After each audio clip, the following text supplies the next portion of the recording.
Welcome to the fastest daf in town. Today on Masechtas Gittin daf Nun Aleph.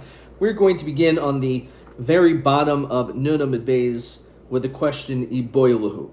So we were learning regarding Achilas Peros that if a person bought a field that the mocher had actually stolen, so the din is that once the nigzel, the one who was the original owner of this land, he's able to reclaim his field and all the fruits, and he takes everything back. Now the lokeach, the buyer who bought this field from this thief, collects from this mocher who stole the field the peros and any of the produce, any of the shevach, everything. However, there's a difference. When it comes to the land, we say that he can collect nechasim mishubadim, encumbered properties. However, when it comes to the peros or the shvach, he can only collect b'nei chayrin. And we brought two reasons. Either because it's totally on a star, that when it comes to land, when you sell land, so there's a document, and therefore that document creates a koll, and that voice, people know about it. And that's the reason why there's a connection to Nechas Mishubadim. And on this, Rashi says that even in a situation where, let's say, the Paris were into the star, it doesn't make any difference, because at the time of the sale there was no preros. It only happened afterwards, which we'll elaborate on in today's daf. A second interpretation or reason is because lefishin kitsuvin. The reason why, when it comes to peros and shvach, that we don't collect nechas mishubadim is because it doesn't have a set amount. It's something which is almost an endless amount. So therefore, for that reason, we only collect b'nei chayrin. So iboihu, Rav Chanina, is it kitsuvin uksuvin boy? Do you need to have both aspects? That first of all, it has to be a set amount, unlike fruit, and it also has to be something which is written down, like a milva, a milva b'shtar. And therefore, that would come to exclude it was a milva al peh. Now, even though oral loan, as we continue to Nun Aleph and Aleph, has a set amount, but maybe you need both, and therefore, by milva al peh, you cannot collect from the chas mishubadim. Dilma kitsuvim v'afal pi she'en ksuvim, says Rashi. The Islay the milva peh, she ksuva trefa mushabadi. So again, that's the nafkamina, whether or not you can collect from a oral loan from the chasim from the chasim which are mishubadim when it comes to a milva peh, an oral loan. So Tashma. So come in here. Dietmar we learn mishames. You have a situation where a person died. V'nich shtei banais, and he left two daughters. Ubain and a son. Vikadma harishayna. So the first one came. V'natal isna chasim, and she took the 10%, which is, Rashi says, shezem mishpat habanais. This is the general amount of money that's given. B'shas bagras onisuin lital isna chasim. A girl gets 10%. B'achnasas parnasas nidunyasan, which is connected to the dowry. That's not talking about mazonos. This is a separate thing. Now, one of the girls got her 10%. The second girl did not have a chance to get her 10% before the son died. So again, what normally happens is the son is yarish everything afterwards. But in this situation, daughter number one took what was hers. Daughter number two didn't have a chance until the son died. So what happens over here? Does she still get the right to the 10%? So Rabbi Yochanan, shnia vitra, which basically means that the second girl loses out her right to first take the 10%. Instead, they will now just split 50-50 among the two daughters. The Amrli Rav Chanina, Gedoyel Mazu, not only that, Amru, Moitzin la Parnasa vein Moitzin la Mazainas. That will take out, when it comes to, says Rashi Moitzin, Miyad HaLakuchais, we will be able to take from the hands of the Lakuchos, Ha'istil la Parnasa, the 10%. So if, let's say, the brother sold it off to others, she can get her 10% from these fields. So this is considered to be like nechasim mishubadim when it comes to the parnasa. However, if the brother would have done that, she cannot take nechasim she cannot take her mizonos from the chasm shabadim. She can only take her parnasa. Viad amrit shnia vitra. So she has so much of a claim, so much power. So you're telling me just because she didn't have the chance to be able to take her 10%, then all of a sudden she's not able to get her 10% anymore because the brother died? We see that she could even get from the chasm shabadim this 10%. V'ha parnasa demekatz kaitza mechtavu kasiva v'kamoitzia. So we see over here, maybe there's a raya, because we see the case of parnasa, it's a set amount, but it's not written anywhere. It's almost like a milval peh, if you will.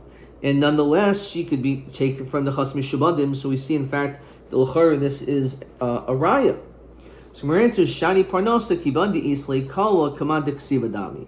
When it comes to parnasa, there's a kol, says Rashi. Mishash shemei sa'ah. From the time the father died, hakol yoidim. Everyone knows this din. Shibas no tells this nechasim, that the daughter gets 10%. So therefore, it's ki'ilu, like it's written down. So that's not a right. Meisav Rav Huna bar Menoyach. Meisu b'nai sehen. Let's say the daughters die. Nizainis minchasim b'nei chayrin. So mizonos will come from the b'nei chayrin. Says Rashi. What is it talking about? Hanaisi as isha.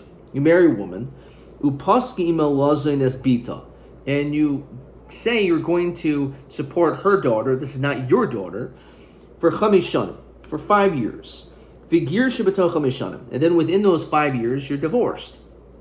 But you did make a stipulation that you were going to support this woman's daughter for that amount of time. V'nises l'achar, and then marries someone else. Upaski imo kamokain. And then he makes the same stipulation. So chayavul zayna chamish shanim echad zayna ve'echad naisin law demei mezainis.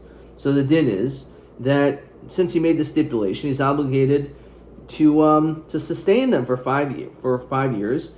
And the other one naisin la demei mezainis. You should give the value of mezonos. In other words, if let's say, for example, you have a situation where you're giving her mizonos, and then all of a sudden she gets married, so that she marries someone else, right? And there's, or the mother marries someone else, and some other guy makes the stipulation, so she doesn't need 2 sets of mizonos, this girl. So therefore, one will give the mizonos, and one will give the demei mizonos. The echanois and the demei mizonos. Meso, let's say both men die, b'noisehen nizonis menachas menechayim. So those daughters are able to still collect, but they collect from b'nei chayrin. They're not allowed to collect from the chasim mishubadim. So that's what it's telling us. Mesu b'nei sehen, mesu, if they die, b'nei sehen is zaynis b'nei chasim b'nei chayrin. When the brothers die, these men die, so these girls can collect b'nei chasim b'nei chayrin. V'hi, and oisa bas ishtai, this widow, is zaynis b'nei chasim mishubadim. She actually can get the chasim mishubadim. Mimnei shehi kebalas chayiv. She's like a balas chayiv. Says Rashi, Alma, even the kaitzi chamishanim, since you had a set amount, it wasn't something which has no designation, no end game. It says 5 years. Even though it wasn't written down, even though it isn't written, so therefore we see that the din is that there's still, we see this din. We're talking a situation where there was actually a kinyan. Rashi says l'ksiva oimed. So it was written. That's why she collects from the chasim mishubadim, this widow, because there was a kinyan in this case.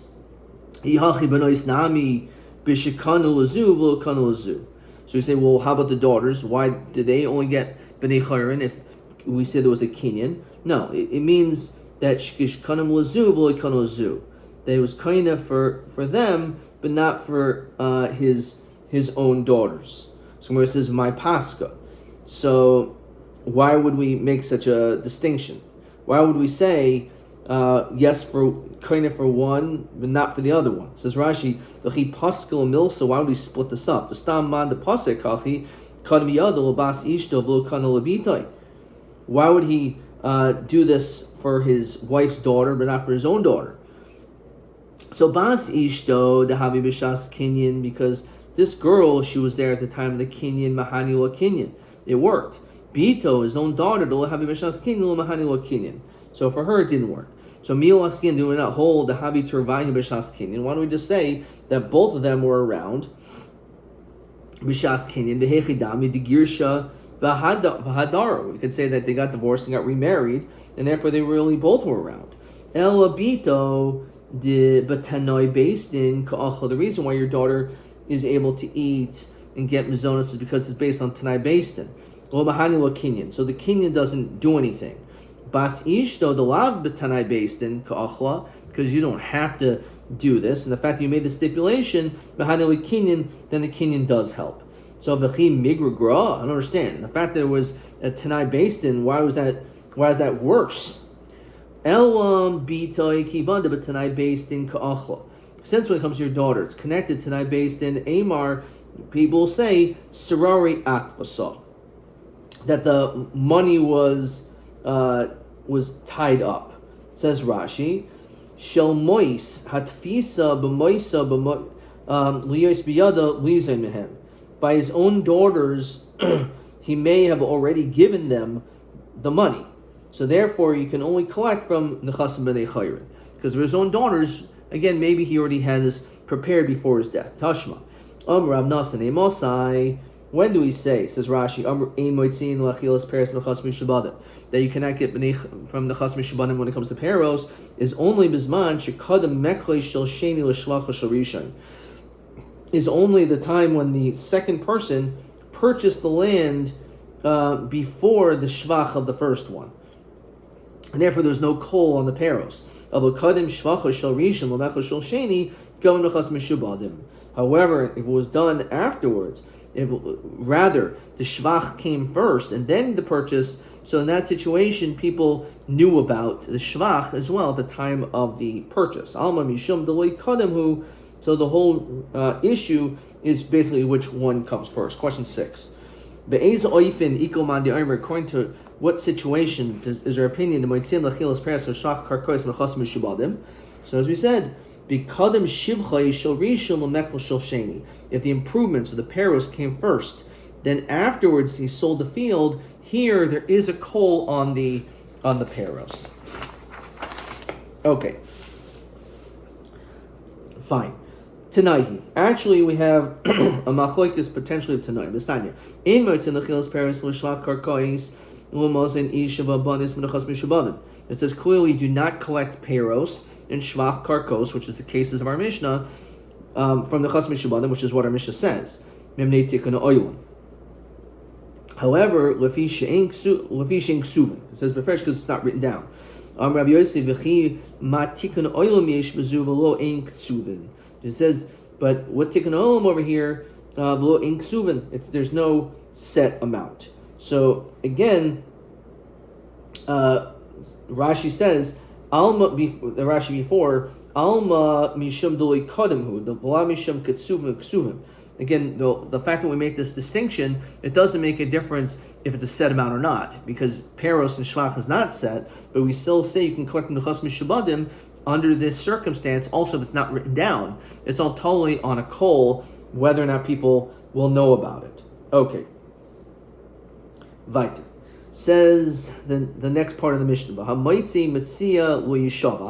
So it says that when it comes to a person who finds a lost object, so the din is that technically we do not want them to make a shmua because of tikkun oilam, which presumably means that if you find an object and you know you have to go through all this red tape and make a shmua, you're going to say, "What? I'm not going to even bother picking it up because why should I trouble myself?"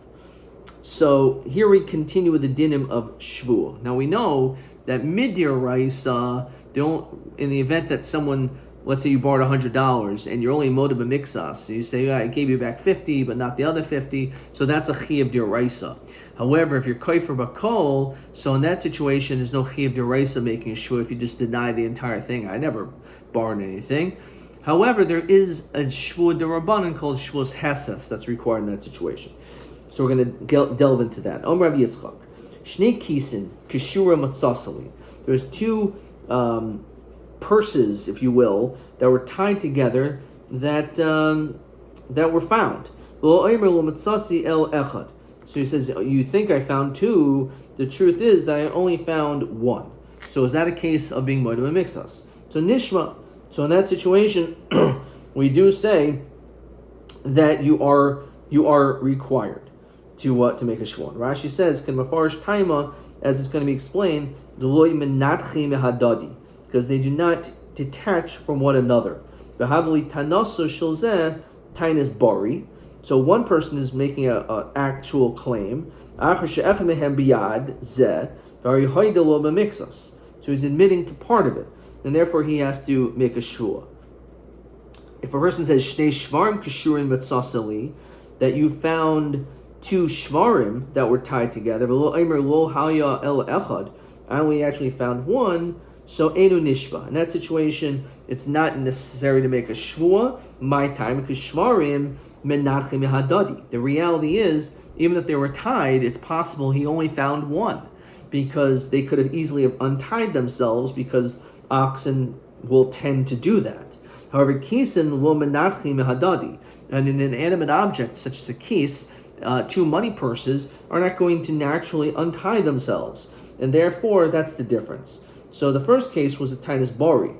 Over here, when it comes to shvarim, it's considered to be a tainus shema, because it's not certain that in fact that's the situation, because it's possible that in fact he only found one. However, says the Gemara, shnei shvarim kishurin, two oxen which are tied matzasa you found. V'lo oimer matzasi, I did find both. However, chazarti l'cha echad mehen, I already returned one of those two to you before. I returned it to you. So harizen nishba. In that situation, you do have to make a shvuah, because it's clearly you're making the statement that even though, let's say, they could be separated from one another, you're basically admitting to the fact that you did find two and you returned one. So again, he probably has the other one. The question is, did he in fact return the first one? I don't understand. This guy found these things, so why are we making this person make a shvuah? L'chara, he shouldn't have to do so based on our Mishnah because of tikkun oilam, as we continue to Nidal from the base. So Hudi Amar Krab Leser Bar Yaakov. He holds like him, says Rashi. When someone comes with an absolute claim, it's no longer considered to be like a lost object. A lost object is something where the person who lost the object was never anticipating, maybe, who knows, I'll ever get it back. This guy was confident that you found it. So if I know that you're the one that found it, it's not really Meshav Aveda anymore. It's like, I know that it's in your hands, and therefore the Tikkun Olam doesn't apply anymore. Sometimes you make a shvuah on your own taina. What does that mean? Ketzad. So mana, and this is found in many places, like Ksuvas elsewhere. Mana avicha biyadi. $100 of your father is in my hands. V'achalti pras, and I consumed half. So Rashi says v'chazarti lo chetzav, but I already returned to you half. So how is it nishba? In this situation, you still have to make a shvuah. V'zehu shenishba al tainas atzmo. And that's the case of making a shvuah, even though you're the one that's initiating the whole conversation. No. Since you're the one that's mentioning this entire situation, so it's like the other half that you're giving to this guy is like found money. And therefore there's no need to have to make a shvuah. So Rabbi Lezman Yaakov Meshav Aveda Pater, understand. It sounds like Meshav Aveda, so how could he say that you'd make a shvuah in that case? So obviously we have to understand this better. Amarab Tainu Katan. We're talking about a situation where we're dealing with a katan. So katan midi mishashe spay. If we're dealing with a katan, that person his words have no substance. But non einish boyin al tainus chershad v'katan. We don't have any connection to a shvuah regarding a katan. No, my katan gadol. He's actually an adult. So my karli katan. So I call him a katan. Do gabi mili de aviv katanhu. Because this guy is Ki'ilu like a katan, because this person doesn't know the matters of his father. He doesn't know the business dealings of his father. And therefore, even though he's a grown man, so he's considered in this regard as a katan. And therefore, just like sometimes Beis Din will speak up on behalf of a katan, so this person is keilu like a katan, therefore maybe will require shvua. So why are we calling this this guy coming up on his own? This is really a case of tainus acherim. Says Rashi, the tainu gadol tainus atzmo karilei tainus acherim he. This is the other person is questioning the whole situation. So tainus acherim v'hoidas atzmo. So we're saying it's really the taina of this person who doesn't really know the whole situation, and it's the admittance of the person on the other side, at least partial admittance. So cool taina, so nami taina sacher b'hadas atzmo. That's exactly what being moed b'mixus is. One person makes the taina, the other one admits the part of it. El k'derabba k'mifli. And here we have the famous Gemara of Rabbi.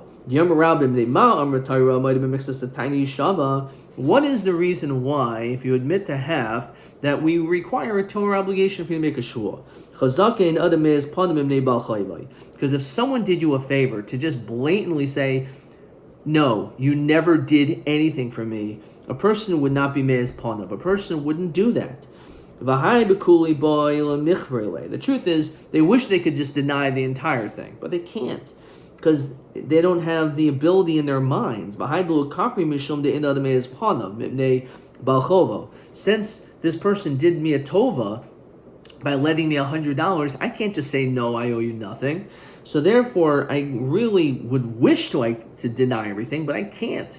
So now what do? The truth is, now, the flip side, I really want to admit to everything, because after what you did, you gave me $100, but the problem is I don't have that much money on me.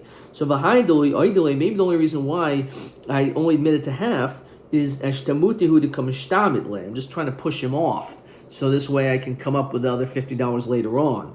But I'm not being really sincere. And therefore, that's the reason why the Torah makes me make a shvuah to say, no. Admit to the entire thing. Savar, so we hold like this. Zuzi, because my logic is until I get the money, I'll pay him back. Make him make a shvuah. So this way he'll admit to the entire thing. So what's the machlokas? When it comes to the person, even his child, who he himself, the kid didn't give me the money, it was his father, nonetheless, in Miz, I still wouldn't have chutzpah to say nothing to them either. Therefore,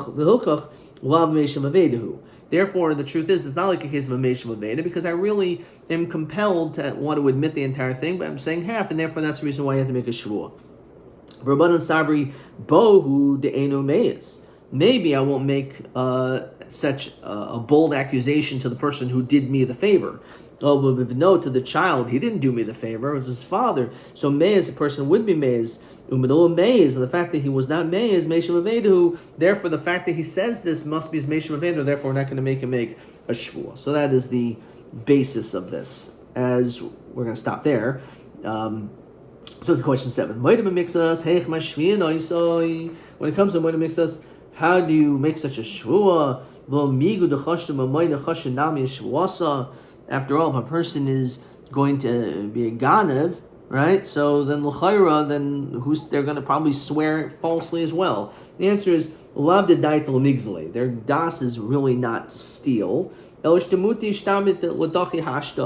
just to push them off, right? But we're not dealing with someone who's just a gazlan and a ganev. Someone like that, Taki, you're right. That's not someone that has the shaykhs to be able to end up caring about anything.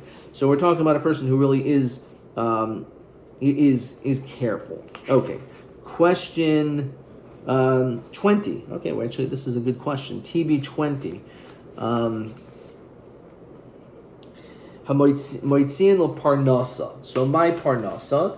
Umadua moitzian memishubadi uman de boy ksuvin. So what exactly is this case of parnasa? So we're talking about the isur nechasim, the 10% in which if the man dies, that it goes to the daughters. Parnasa hainu isur nechasim unedunyas habanis. Kivan di islay kala kamandik sivadamya. Even though you can say, well, it's not written down anywhere, but the difference is because the guy died, everyone knows that this is the din, that the requirement is you have to give the 10% to this girl, and therefore because of that, it's ke'ilu like it's written down. And therefore, as we tried to answer the question, what's the din when it comes to the case of a milva peh, this did not answer the question. Not common.